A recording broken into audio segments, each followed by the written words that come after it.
दीपक तसा कॉलेजमधला बिनधास्त आणि मनमिळावू मुलगा. तो सध्या शेवटच्या वर्षात शिकत होता. दिसायला तर एखाद्या हिरोलाही लाजवेल असा. अभ्यास सोडला तर प्रत्येक गोष्टीमध्ये पुढे राहून पारितोषिके मिळवणारा. त्यामुळे मुलींमध्ये सतत त्याची चर्चा चालू असायची. त्याचे मित्रही त्याच्यासारखेच बिनधास्त होते. त्यांचा 4 जणांचा ग्रुप होता. शेखर, रोहन, सलीम आणि दीपक. तसा दीपक सोडला तर तिघांच्याही सेटिंग झाल्या होत्या. पण दीपकला अशी मुलगी पाहिजे होती की तिला पाहताच भान हरपून गेले पाहिजे. डोळ्यांना तिच्याशिवाय दुसरे कोणीही दिसले नाही पाहिजे. कानाला तिच्या शब्दांशिवाय दुसरं काहीच ऐकू नाही आलं पाहिजे. आणि सुंदर इतकी की स्वर्गातली अप्सराही तिच्यापुढे फिकी वाटली पाहिजे. आता मुळात अशी मुलगी मिळणे केवळ अशक्य असल्याने तो अजूनही सिंगल होता. त्यांचं कॉलेज खूप मोठं होतं. कॅम्पसही भव्य आणि प्रशस्त होता. त्यामुळे कॉलेजला अगदी वर्षाच्या मध्येही ॲडमिशन होतच असायच्या. तसेच पहिल्या सेमिस्टरच्या परीक्षा झाल्यानंतर त्यांच्याही वर्गात एक नवीन भरती झाली होती. पण ती व्यक्ती कोण आहे हे कोणालाच माहीत नव्हतं. त्या दिवशी लेक्चर चालू असताना अचानक एक गोड आवाज दीपकच्या कानावर पडला. सर, मी आत येऊ का? हा आवाज कोणाचा आहे हे पाहण्यासाठी त्याने मान वर केली तर एक अतिशय सुंदर मुलगी वर्गाच्या दरवाजात उभी होती. अगदी त्याला हवी तशी. गोरा रंग, कपाळावर बुरबुरणारे तिचे कुरळे केस, काळे आणि मोहन टाकणारे तिचे डोळे, सरळ चाफेकळी नाक, गुलाबी ओठ आणि इच्छित बांधा. कुठेही कशाची कमी नाही की कुठे कशाचं अतिक्रमण नाही. तिला पाहण्यात गुंग असतानाच एक कर्णकर्कश आवाजाने दीपकचं लक्ष विचलित झालं आणि त्याच्या अंगावर काटा आला.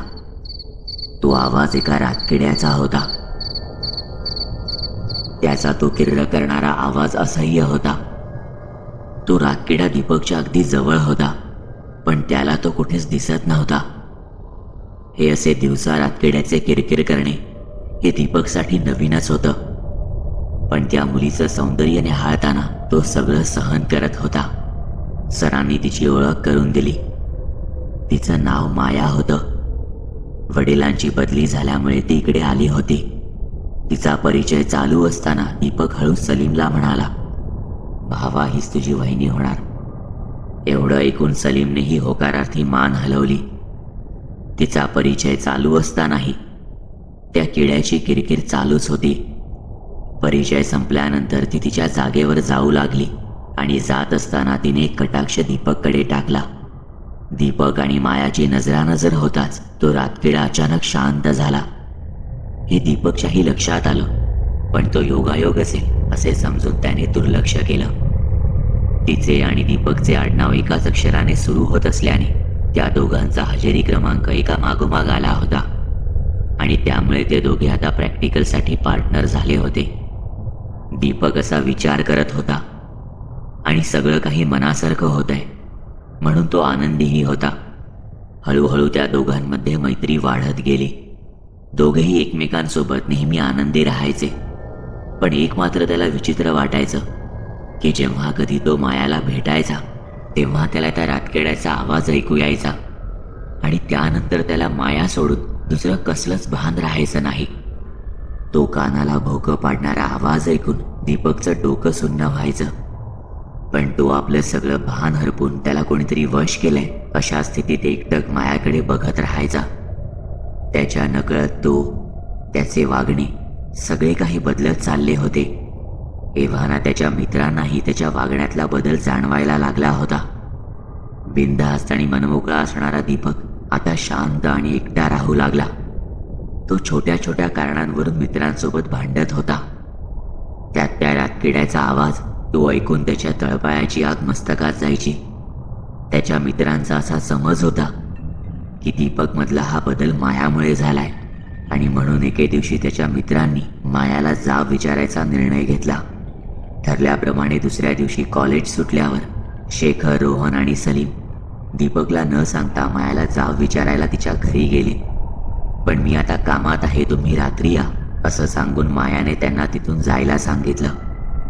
तसे ते सगळे रात्री 9च्या सुमारास पुन्हा तिच्या घरी जायला निघाले. तिचे वडील सरकारी नोकरीत असल्यामुळे त्यांना राहायला घर मिळाले होते. ते घर गावापासून बरेच बाहेर होते. दिवसा तिकडे फिरायला काहीच हरकत नसायची. तसे पहिल्या वर्षाला असताना दीपक आणि त्याचे मित्र चोरून सिगरेट प्यायला नेहमी तिकडे जायचे. पण पहिल्यांदा हे सर्व रात्रीच त्या दिशेने चालले होते. गावाबाहेर घर असल्यामुळे तिकडे जास्त लोकवस्तीही नव्हती. रस्ता अगदी निर्मनुष्य होता. शिवाय त्या रस्त्याने एखादी गाडी किंवा दुचाकीही फिरकत नव्हती. कसे बसे ते तिघे मायाच्या घरी पोहोचले. पण घरात अंधार होता. कदाचित लाईट गेली असेल असं शेखर रोहनला म्हणाला. ते तिघेही दरवाजापाशी पोहोचले आणि दार वाजवणार इतक्यात आतून आवाज आला, दरवाजा उघडा आहे, आत या.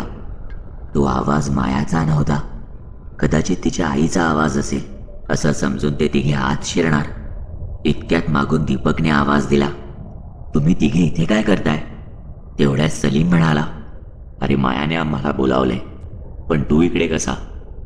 त्यावर दीपक त्यांना सांगू लागला, मायाने तुम्हाला बोलावणे शक्यच नाही, कारण आज तिच्या घरी कोणीही नाही, म्हणून सोबतीला तिने मला बोलावलं आहे. हे ऐकून ते तिघे थोडे अवाक झाले आणि शेखर दीपकला म्हणाला, अरे कोणी नाही कसं? आम्ही आत्ताच मायाच्या आईचा आवाज ऐकला. दीपक जरा गोंधळला आणि म्हणाला, अरे पण असं असेल तर मायाने आपल्या चौघांना एकत्र का बोलावलं असेल?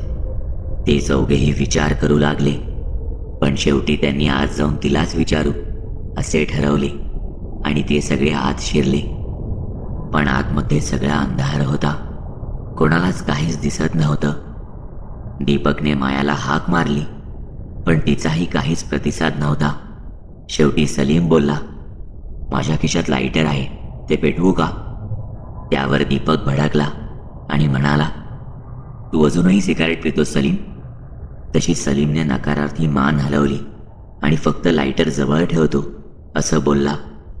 त्यावर रोहन त्या दोघांना शांत करत म्हणाला, ते सगळे राहू द्या आणि सलीम तू आधी लायटर पेटव. सलीमने लायटर पेटवताच एक रातकिडा आवाज करत सलीमच्या कानाच्या बाजूने उडत सरळ असणाऱ्या एका खोलीत निघून गेला. सगळे आता थोडे घाबरले होते. लायटरच्या प्रकाशात स्पष्ट काही दिसत नव्हतं, तरी ते सगळे त्या रातकिड्याचा मागोसा घेत त्या खोलीत शिरले. तसा असंख्य रातकिड्यांचा कांठाळ्या बसवणारा आवाज येऊ लागला. ते चौघेही थोडे अजून आत गेले आणि आत जे त्यांना दिसलं ते पाहून त्यांच्या पायाखालची जमीनच सरकली. त्या खोलीत एक जळालेलं प्रेत होतं आणि त्या प्रेतावर असंख्य रातकिड्यांची मेजवानी चालली होती.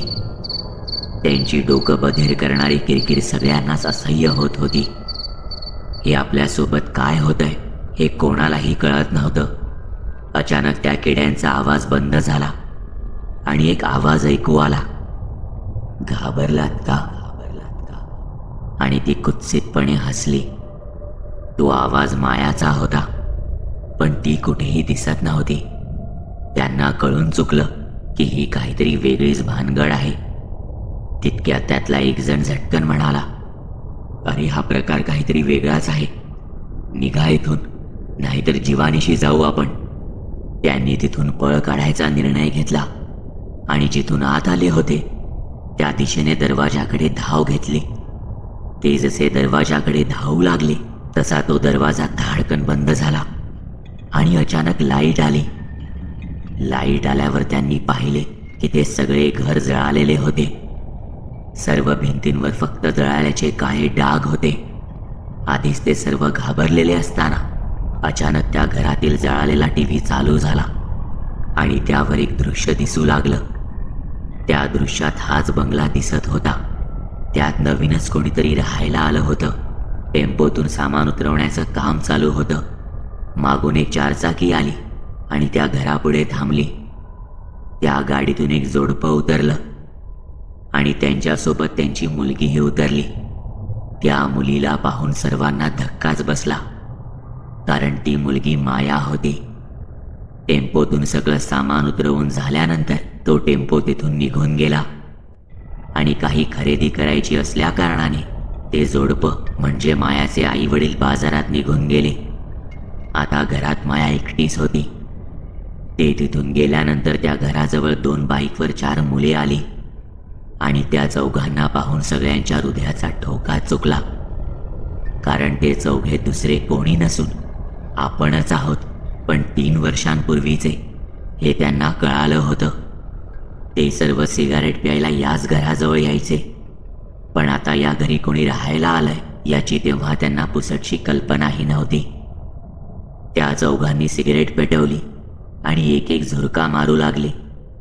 गप्पा मारत त्यांचे सिगारेट पिणे चालू होते.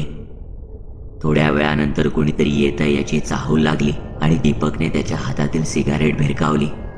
त्या सगळ्यांनी तिथून पळ काढला, पण ती भिरकावलेली सिगारेट सरळ मायाच्या खोलीत लावलेल्या खिडकीच्या पडद्याला लागली आणि हळूहळू करत त्या पडद्याने पेट घेतला. ती आग वाढत गेली आणि बघता बघता संपूर्ण घराने पेट घेतला. घरात असलेल्या मायाला कळेपर्यंत बराच उशीर झाला. सगळं घर जळून खाक झालं आणि त्यातच मायाचाही जळून मृत्यू झाला होता. ही गोष्ट त्यांना आज समजली होती.